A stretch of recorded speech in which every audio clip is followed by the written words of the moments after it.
Tome asiento, ahora sí. Dijo también Jesús sobre esto mismo que estábamos hablando, Lucas 10:42. Una sola cosa es necesaria, y María ha escogido la buena parte, la cual no le será quitada. Una sola cosa es necesaria, le dijo a una mujer que servía a Dios, una mujer atenta para las necesidades, a las necesidades de Jesús, una mujer que estaba dispuesta a servirlo a Él en todo tiempo. A lo largo, la Biblia nos muestra, aunque un poco superficial, pero la Biblia nos muestra que a lo largo de todo el ministerio de Jesús había un grupo de personas, aparte de los discípulos, no solo los discípulos, aparte de los discípulos, había un grupo de personas que estaban junto con Él, que lo acompañaban, que lo atendían, que le tenían un plato de comida, que tal vez, como en este caso puntual, en la casa de Lázaro es donde él, cuando él pasaba por Betania, podía entrar a descansar. Esta mujer que él hablaba era una de las hermanas de Lázaro. Jesús había estado ministrando, estaba predicando, Jesús estuvo con un montón de gente y llega junto con los discípulos, llega a la casa para descansar, para refrescarse un poco, para tal vez dormir una siesta, para tomar un poco de agua fresca, para comer un plato de comida, y parece que había mucho por hacer, y todavía las cosas no estaban listas. Entonces cuando llega Jesús parece que la comida no estaba lista, y María, la otra hermana, se postra a sus pies, como decía al final de la canción que estábamos cantando, y mi deleite es sentarme a tus pies y escucharte, y mi delicia es estar delante de ti y adorarte. Se postra ahí, se olvidó de todo, se postró a los pies de Jesús y lo escuchaba hablando. Entonces Marta vio que siempre hay un hermano gruñón y uno que es un santulón, ¿no? A veces se van turnando, sí, pero siempre hay. Siempre hay el enojado, siempre está el pitufo gruñón en una casa. Señor, Señor, no tenés cuidado, mirá esta vaga, le dice. No hace nada. Yo limpio, plancho, corto el pasto, dice. Preparo la comida y esta no hace nada. Era una necesidad cierta lo que tenía que hacer. Los discípulos tenían que ser atendidos. Jesús tenía que almorzar o cenar o descansar, no sé. Era una necesidad cierta. No estaba inventando. Pero Jesús le dijo, una cosa, solamente una cosa es necesaria. Está dando a entender, no dice que no había que comer, dice, si hay algo que se puede dejar de lado, en este momento, poner la mesa, olvídate de eso. Una cosa es necesaria, es estar a los pies del Señor, adorándolo y escuchándolo a Él. Y encima, como agregado, la cual no le será quitada. Eso a mí siempre me pega mucho porque uno suele esforzarse mucho en el trabajo, pero esas cosas pasan. Se pierde, se gasta, se consume. Dio resultado en ese momento, fue necesario, por supuesto, pero ¿qué queda de eso? Nada. Todo lo demás le será quitado. Una cosa no le será quitada. Y es lo que haya recibido en la presencia del Señor. Por eso, como dijo también Jesús, basta cada día su propio afán, haga lo necesario, no falta sus responsabilidades, pero por sobre todo, ponga a Dios en primer lugar y adórelo. Dice Mateo capítulo 26. Desde ayer que estoy con esta palabra que me golpea en el corazón. Versículo 6. También Jesús en Betania. Anoche que estuve invitado predicando en una iglesia en Bosques, esto fue parte de la palabra también, me confronta a mí y pienso que en este tiempo tiene que confrontar a la iglesia. Versículo 6, Mateo 26, 6. Estando Jesús en Betania, en casa de Simón el leproso, vino a él una mujer con un vaso de alabastro de perfume de gran precio, y lo derramó sobre la cabeza de él, estando sentado a la mesa. Al ver esto, los discípulos se enojaron, diciendo, ¿para qué este desperdicio? Porque esto podía haberse vendido a gran precio y haberse dado a los pobres. ¿Sabe que inmediatamente, cuando leí esto ayer, vino algo a mi mente? Me hizo acordar a todos aquellos que enseguida, porque el argentino, usted sabe, ¿no? Somos muy buenos habladores. sabemos hablar bien, hablamos mucho, nos gusta hablar, siempre tenemos la respuesta, siempre somos expertos en algo. Ahora todos somos expertos en biología con el tema del virus chino ese. Ahora todos saben qué es lo que pasa, lo que no pasa, de dónde vino, qué no vino. Después somos expertos en que todos somos directores de fútbol. De lo que sea, nosotros somos expertos. Para hablar. Hablamos. No tanto para hacer, pero sí para hablar. Entonces me acordaba cuando no importa la época, no importa partido político, no importa gobierno, no importa qué, solamente por el hecho de hablar, ¿cuántos a veces levanta la voz y diciendo estas palabras? ¿Para qué tanto desperdicio? ¿Sabes a cuántos pobres se podía alimentar con eso? ¿Cuántas escuelas se podían construir? ¿Cuántos, lo que sea, se podía llegar a hacer? ¿Sabes cuánta ropa se puede entregar? ¿Cuántas casas se pueden levantar? Siempre, fíjese, siempre el mismo argumento. En vez de hacer, criticar al que al menos hace algo. En vez de hacer o dedicarse a lo que tiene que hacer, no entender, y esta es la base de esta palabra, no entender qué cosa está en primer lugar, cuál es la prioridad y qué es lo que, como dijo en Lucas 10, qué es lo que no será quitado. Está bien, acá había, y ahora se lo digo a continuación, hay algo más. Había una mala intención en medio de esta situación, porque no solamente, como dice en otro evangelio, sale a la luz quien es el que estaba protestando por el gasto, no solamente porque con eso se podría haber alimentado a los pobres, sino que había uno en medio del grupito que se quedaba, tocaba el pianito, se quedaba con la plata, se quedaba con la tesorería del ministerio. Había uno que estaba viendo y dice, ¿cómo vas a estar tirando eso si eso vale 300 denarios? Para que usted se haga una idea, 300 denarios significa, no podría hacer el cálculo en plata hoy porque no conozco bien los valores, pero calcule cuánto es el sueldo que gana el sueldo básico de un obrero durante un año. Calcule, sume el sueldo de un año, de todos los 12 meses, un sueldo básico para no ir a números más grandes. Calcule cuánto es eso, y eso es lo que está diciendo, lo que decían los discípulos, que valía ese frasco de alabastro de perfume de gran precio. 300 denarios, el sueldo de un año de un jornalero. O sea, obviamente era mucha plata, pero este tipo lo que hacía era quedarse con eso.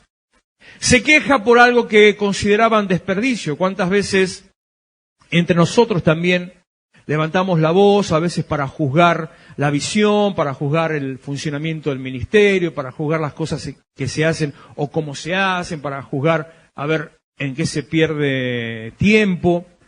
Algunos, siempre la opinión es muy amplia, es un abanico de opiniones, ¿no? Uno le va a decir, ¿por qué gasta plata en esto? ¿Para qué una pantalla? ¿Para qué? No, los ventiladores no creo que se quejen.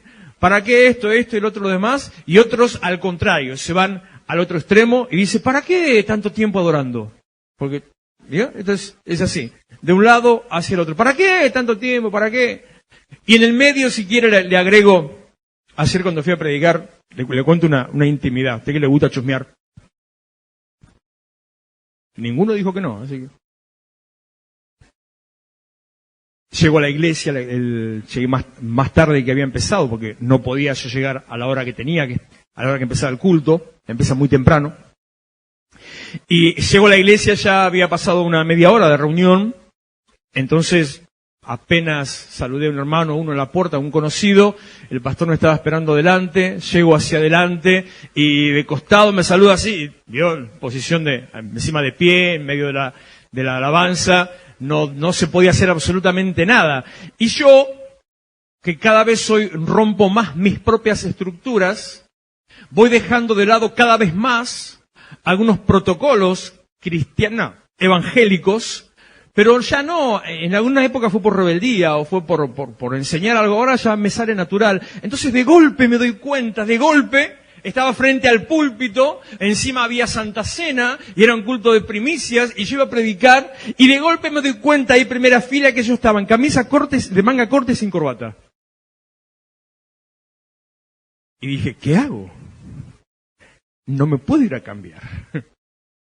Entonces me quedé así, estaban cantando, mirando el piso, y el pastor lo tenía al lado mío, Y en cuanto le empezaron a hablar, no perdí, me levanté, me di vuelta así a ver cómo estaba el resto de la gente. Entonces vi que el pastor estaba sin corbata, respiré. Ahí ya me quedé tranquilo. Por eso digo, en medio de las críticas a veces, ay, mira, no se pone corbata. Como me dijo alguna vez algún viejo amigo predicador, si a usted le parece que lo que predica es la corbata, le dejo la corbata en el púlpito, que la corbata la ministre y yo me voy a sentar o me voy a mi casa. Siempre hay una palabra que se levanta para juzgar lo que el otro hace, para juzgar al que hace. Se levanta la voz delante de Jesús, se quejan por eso, y él suelta una palabra que para mí sigue siendo hasta hoy controversial. ¿Estamos en él? Bueno, a ver, pásame el 10. Entendiéndolo, Jesús le dijo, ¿por qué molestas a esta mujer? Pues ha hecho conmigo una buena obra. 11. Porque siempre, ahí voy, siempre tendréis pobres con ustedes. Siempre habrá pobres en este lugar. Y él lo reemplaza, dice en lugar de eso, pero sin embargo, a mí no siempre me tendrán. Fíjese la comparación que está haciendo Jesús. Nos puede ser chocante. Uno hasta podría de golpe no estar de acuerdo con lo que está diciendo. Le puede parecer, no sé, arrogante, soberbio, le puede parecer tirano, puede sonar a insensible, puede sonar a frío. Jesús está diciendo literalmente, no lo digo yo, no me parece a mí, Jesús está diciendo literalmente, atiéndanme a mí, no a los pobres. Hay una historia no cambies de eso, Mati. Jueces capítulo 4, si no me equivoco, porque no recuerdo bien, la historia del profeta cuando va a la casa de una mujer que ya no tenía absolutamente nada para comer, ya no tenía alimentos, ya no tenía nada. Una mujer que Segunda de Reyes 4. Una mujer que se estaba echando a morir porque sus palabras fueron, cuando llega el profeta, sus palabras fueron estas, le dice, ya no hay nada. Me queda lo último, las últimas gotas de aceite para preparar una torta para mi hijo y dejarnos morir. Una mujer que se había resignado a todo. Tendría o no razones, tendría o no motivos, pero ya consideró que no tenía salida. A veces uno está metido en esos, ¿no? En esos bretes. A veces parece que nuestra mente, que el corazón, que la misma vida es un novillo de lana, los auriculares enredados. Veo que cuando se le enreda el auricular, olvida. Parece que no encuentra la manera, entonces esta mujer se rindió. Y el profeta le dice, no cocines para vos. No cocines para tu hijo. Cocina para mí. Lo mismo que esta palabra es controversial, es chocante, es confrontativo. Nos pone en una posición que, permítame esto, nos corre de la imagen o la idea que tenemos de la iglesia y del reclamo que a veces la gente tiene hacia la iglesia. Digo, leía algo del Papa Francisco hace 2 o 3 días atrás. Este hombre no deja de sorprenderme. Realmente no deja de sorprenderme. Pensar que sentí orgullo cuando fue elegido y ahora siento vergüenza. No sé lo que pensará usted, pero así es como lo siento. No deja de sorprenderme al punto que estoy pensando, ¿será cristiano este hombre al menos? Porque me sorprende con las declaraciones que dice. Por ejemplo, esta. El Evangelio, dice Francisco, el Evangelio es para compartir con los pobres, no para estar en medio de los ricos.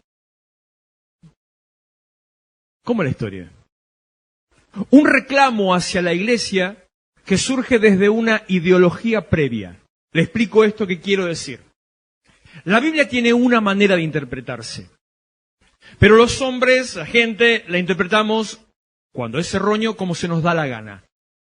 Interpretamos como queremos interpretar. ¿Cuál es la manera que tiene la Biblia de interpretarse? Usted lee el texto bíblico, si tiene un poco de estudio, de preparación o le gusta investigar, bueno, ahonda un poquito más, tal vez en el contexto histórico, en las costumbres de la época, amplía el mismo texto, lee hacia lo que se llama contexto, lee de dónde viene la historia, hacia dónde va, qué pasó antes, qué pasa después. Eso todo para hacer un análisis de la lectura del texto bíblico. Entonces, de todo eso resulta que usted encuentra una enseñanza, una revelación, una explicación, y eso lo adquiere para su vida. O sea, toma una enseñanza o recibe algo que le está diciendo. La Biblia me dice algo que yo tengo que hacer. Eso es lo correcto. ¿Cuál es lo incorrecto? Yo tengo un pensamiento formado. Yo creo que la cosa es así. Yo creo que se debe comportar de tal manera. Entonces busco la Biblia, o leo la Biblia, o encuentro la Biblia, y acomodo, o corto, o saco aparte, y digo, ¿ves? Esto dice lo que yo... Eso es lo que se llama, que alguna vez lo habrá escuchado, una expresión muy antigua, que dice todo texto fuera de contexto es un pretexto. ¿Por qué es un pretexto? Porque es para justificar una idea previa que usted tiene. Esa no es la manera de interpretar la Biblia. Así surgen las sectas, por ejemplo. Parten de un pensamiento y van a buscar ese pensamiento a la Biblia. ¿Qué pensaría usted si yo le digo que si yo quiero, le demuestro que la Biblia avala la homosexualidad? ¿Qué diría usted, qué pensaría si yo le digo que si quiero, le demuestro que la Biblia habla de la existencia de los extraterrestres y los ovnis? ¿Qué diría usted, qué pensaría si yo le digo que si quiero le demuestro con la Biblia, o sea, no palabra mía, le demuestro con la Biblia que Dios avala el ocultismo, la parapsicología y la hechicería? Si usted no lee, si usted no estudia, va a decir, qué bueno, mira. Si no conoce. Si conoce, me pega con algo. Pégueme con algo. Pero si yo quiero, se lo demuestro. Porque la Biblia, en definitiva, cuando no se hace lo correcto, se interpreta como cada uno quiere. ¿Por qué le hago estas menciones? Por algunos pasajes que dicen algunas cosas que cuando se sacan, se toman solos, se extraen, parece que dice tal cosa. Por ejemplo, dice que Jonatán, el hijo del rey Saúl, el amigo de David, el amor, dice David de Jonatán, su amor me era más dulce que el amor de las mujeres. ¡Epa! ¿Qué pasó? ¿Qué está diciendo ahí? Y entonces salta, por ejemplo, la iglesia homosexual argentina a decir que David tenía una relación homosexual con Jonatán. Lo mismo dicen ellos que Jesús tenía una relación homosexual con Juan. Porque la Biblia dice que el discípulo a quien Jesús amaba recostaba su cabeza en el pecho del Señor. Si yo quiero, puedo decir lo que se me ocurra y apoyarlo con la Biblia. Pero no es así. La Biblia se explica a sí misma, la Biblia se revela a sí misma y la Biblia tiene una interpretación. Yo tengo que meterme en la palabra, ¿qué es lo que la Biblia me dice? Y sobre lo que yo le estoy hablando digo, la Biblia, el cristianismo, la iglesia, está para, como dijo Francisco, asistir al necesitado, estar solamente con el pobre, llevar un plato de comida al hambriento, visitar, asistir al enfermo. ¿Está para eso? Sí. ¿Solamente para eso? No. Dice la Biblia, avala Jesús, dice Dios que el evangelio no es para el rico. Francisco dice eso por ese texto que dice qué difícil es para los ricos entrar al reino de los cielos. Para ellos es imposible, pero se olvida que inmediatamente Jesús dice, pero para Dios nada es imposible. Está diciendo, para Dios nada es imposible. Entonces se olvida esa parte. Claro, porque las posesiones a veces te cuesta dejarlas, pero no dice que no puedan, dice que tiene que, sencillamente, cambiar su manera de ver las cosas y animarse a despegarse de algunas cosas y entregarle a Dios. ¿Cuál es la función de la iglesia? ¿Cuál es el trabajo de la iglesia? ¿Para qué está la iglesia? A los pobres siempre los tendrán, pero, aclara él, a mí no siempre me tendrán. Si a ellos los vas a tener siempre, a mí no siempre, entonces ¿qué va a hacer usted? ¿Qué es lo que elige usted? ¿Aquello que usted lo va a disfrutar? ¿Aquello que usted le va a llenar su vida? ¿Aquello que le va a dar gozo y que después no lo va a tener? Aprovéchelo antes que se pierda. A los pobres siempre lo tendrán. A mí no me van a tener siempre. Lo que está diciendo Jesús es, como lo que estábamos viendo hace media hora, un poco más. Ponga su corazón, levante sus manos, ponga su mente, adore al Señor. Busque al Señor primeramente, póngalo a Él en primer lugar en su vida, olvídese de toda otra cosa. Primeramente, como dice Mateo 6:33, busque primeramente el reino de Dios y su justicia, y todo lo demás será añadido. Como le dijo a María, una cosa te es necesaria. Como le dijo el profeta a la mujer, hacémelo a mí. Anímate a creer. Anímate a poner a Dios en primer lugar, porque lo ubico en la situación. Ahí no era Jesús, no era Dios, era un profeta, pero en el contexto religioso, un profeta en la casa de una persona, un profeta que iba a golpear a una familia, a una casa, era Dios mismo, lo que recibía la familia, la persona que estaba con él, era Dios que estaba viniendo a mi casa. Era el hombre de Dios, era el vidente de Dios, era aquel que estaba viniendo a mi casa. Dios está ahí. Atendelo a Él en primer lugar. Infinidad de textos en la Biblia que no lo voy a mencionar ahora, pero que muestran lo mismo. Ponga a Dios en primer lugar y su vida será bendecida. En la historia de esta mujer, la de la torta de aceite, ¿qué pasó? Sencillamente que le hizo al profeta, no se hizo para él. Y después de haberle hecho al profeta, empezó a haber abundancia y una jarra de aceite, que dice la Biblia, una jarra de aceite que no cesaba de dar aceite. Que no cesaba y llenaba, y llenaba, y llenaba, y hacía, y preparaba, y comían, y tenían, y tenían, y tenían. Cuando usted pone a Dios en primer lugar, tienen abundancia para usted y para darle a los demás. Cuando usted pone a Dios y busca a Dios en primer lugar, me gusta la palabra de Mateo ahí que dice primeramente. Busquen primeramente el reino de Dios. No está diciendo no busque su vestido, su vivienda, su alimento. No dice no trabaje, no dice no se prepare, no dice no estudie, no dice nada de eso. Dice, entre todo lo que tenga que hacer, ponga a Dios en primer lugar. Busque primeramente. Y si usted pone a Dios en primer lugar, todo lo demás será añadido. Hace unos días, 3, 4 días, ¿vio esos días de calor insoportable? Tenía que salir de casa, íbamos a hacer un trámite con mi esposa, creo que media mañana o el mediodía, no recuerdo bien, hacía mucho calor. Salgo de casa, me pongo tomo una camisa de manga corta también. A veces en esos momentos de calor es más fresco una camisa que una remera, por lo menos para mí. Me la pongo porque yo ya no sé si se puede o no se puede, pero en mí ya es cultural. No puedo manejar en cuero, sinceramente. No sé si está permitido o no. En una época estaba prohibido, hoy no tengo ni la menor idea. Pero ya está incorporado, entonces me pongo esa remera, esa camisa abierta,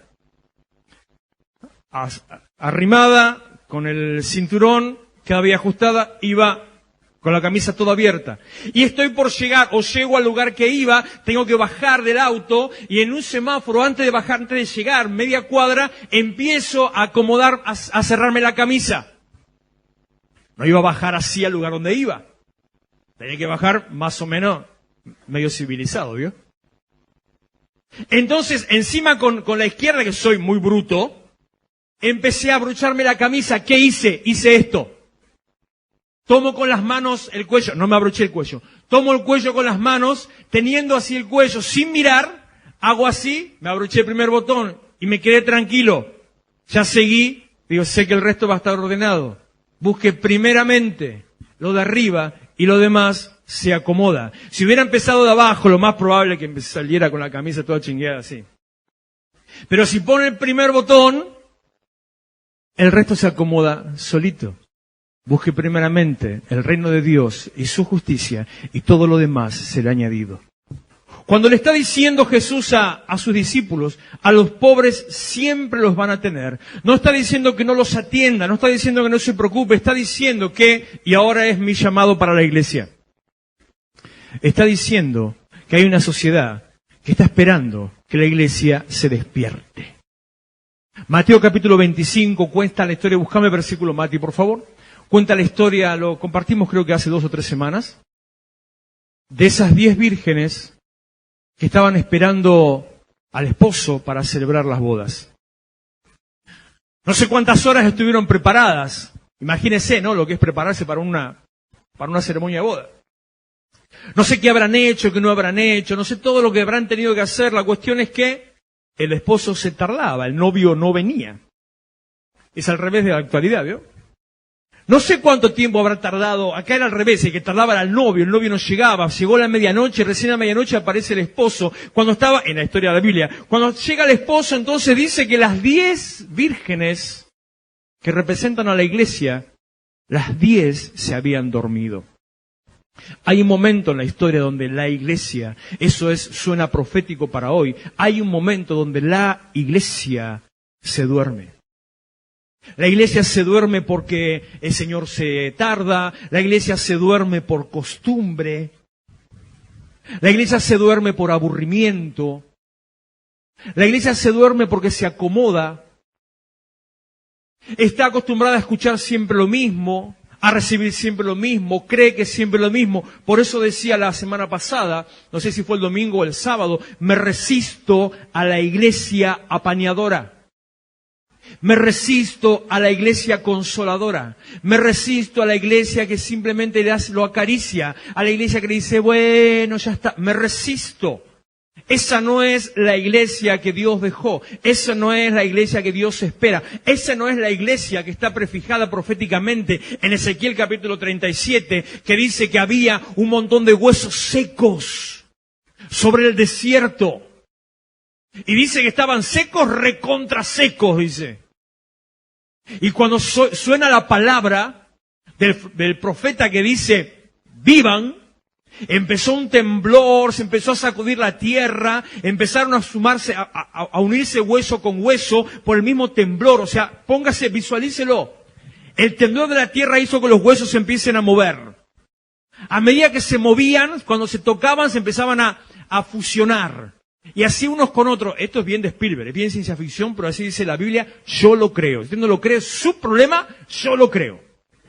Cuando se unen todos los huesos, dice que tras los huesos empiezan los tendones la carne, sobre la carne la piel, y cuando ya está todo el cuerpo nuevamente, se levantan, y después de eso sopla sobre ellos el profeta Ezequiel, sopla aliento de vida y empiezan a marchar. Y dice, un ejército grande y fuerte que recorría la tierra, que avanzaba sobre la tierra. Esa es la iglesia que Dios espera. Un ejército firme, fuerte, que avanza sobre la tierra. Esa es la iglesia que se espera en Romanos 8:19. Que dice, hace una semana estoy con este versículo también, la creación, todo lo creado, incluya si quiere hasta los animales, incluya si quiere las plantas. Vio todo en esta época que todo es la cuestión del calentamiento global, el medio ambiente. Hay tantas doctrinas y ideologías políticas que van sobre el cuidado del medio ambiente. Todo que parece muy bueno, pero que de bueno no tiene nada. Porque los mismos que salvan a los delfines son los que predican que maten a los niños. Los mismos que andan poniendo refugios para animalitos perdidos son los mismos que están promoviendo aborto. Los mismos. O sea, parece que es bueno. Esa ideología no sigue el plan de Dios. Esa creación, los mares, los animales, las plantas, el clima, también gime, clama, aguardando la manifestación de los hijos de Dios. Y eso corresponde a la iglesia. ¿Hay problema en su barrio? ¿Tiene corte de luz? ¿Se inundó en estos días? ¿Vive en calle de tierra? ¿Hay corrupción? ¿Hay un chorrito en la esquina? ¿Están vendiendo droga? ¿Cuelgan las zapatillas para marcar el lugar de merca? ¿Pasa algo de todo eso? Es culpa de la iglesia. Hay un político corrupto, hay un intendente, gobernador, concejal, policía, lo que sea, corrupto, se queda con los vueltos, va por casa coimeando, entra a los negocios del barrio y se lleva mercadería. ¿Hay algún pastor que hace eso? Y digo esto porque conozco uno que toma a sus diáconos o ancianos y que tienen negocio y le dice, vos me tenés que dar. Entonces va y se llena el chango y dice, esto es a cuenta de la bendición que Dios tiene para vos. Es culpa de la iglesia. ¿Hay conflicto en su familia? ¿Tiene problemas laborales? ¿Tiene problemas económicos? Es culpa de la iglesia. Las cosas no cambian. Aumenta la nafta, aumenta la luz, el gas, el teléfono, qué sé yo qué. Aumenta. Es culpa de la iglesia. No es culpa de un gobierno, sea quien sea, no es culpa de un pastor, no es culpa de una persona, de otro. No. Es culpa de la iglesia. Porque Mateo capítulo 5, versículo 13 al 16, dice que somos, la iglesia, somos la sal de la tierra y la luz del mundo. Y la sal es para evitar la corrupción. Si hay corrupción, en el mismo pasaje Jesús dice, si la sal pierde su sabor, ¿con qué será salada? O sea, si la sal deja de salar, ¿le pasa a usted que a veces la sal no sala? Que le ponen, bueno, a veces algunas marcas que son medio truchas, que por más que le ponen nada. Pero, si la sal dejó de funcionar, a ver, ¿cómo la recarga? ¿Cómo hace que empiece a salar? ¿Qué se le echa? ¿Más sal? Dice Jesús, si la sal pierde su sabor, ¿con qué será salada?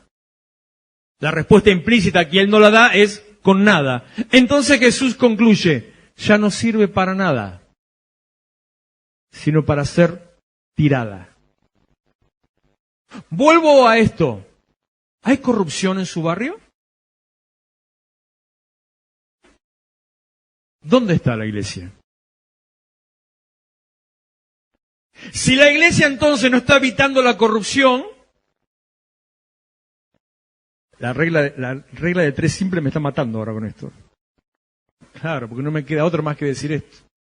Si la sal no quita la corrupción, si la iglesia no quita la corrupción, la iglesia no sirve para nada. Es regla de 3, me mató. Sino para ser tirada, y dice, pisoteada. ¿Se siente pisoteado? No está salando. No está salando. A los pobres siempre los tendrás. Entonces, terminó. ¿Qué hay que hacer con los pobres? Como decía en el devocional de ayer, y es un viejo recurso y sigue funcionando. Es increíble, pero sigue funcionando. Los gobiernos, sea cual sea, yo lo aclaro siempre por las dudas porque me molestó el año pasado, una persona se fue de la iglesia diciendo que yo estaba hablando de política. Cuando dije, elija cómo votar, no vote abortistas. Porque dije eso, dijo que yo estaba dirigiendo el voto. Por mí vota quien se le dé la realísima gana. En aquella ocasión fue hablando de las PASO, diciendo, como no es vinculante, haga que se note el peso de la iglesia, vote candidatos cristianos. Era para eso. ¿Qué voy a dirigir voto? Me da lo mismo, porque yo no dependo de un gobernante. No dependo de un gobierno. Lo dije ya muchas veces, lo vuelvo a decir ahora. Fui prosperado con el gobierno de Cristina Kirchner, fui prosperado con el gobierno de Macri y voy a ser prosperado con el gobierno de Fernández, porque no dependo de ninguno de ellos. No dependo de un plan económico, no dependo de un sistema económico, de una ideología ni política económica. Dependo del que está por encima. No depende de qué gobierno sea. Depende que la iglesia sea gobierno. Y no en forma material, en forma de visión y de pensamiento, que usted se levante y haga lo que tiene que hacer, que tome el lugar que le corresponde y haga lo que tiene que hacer. Entonces, más allá de quien sea que esté gobernando, más allá de quien esté por delante, más allá de eso, usted sea iglesia.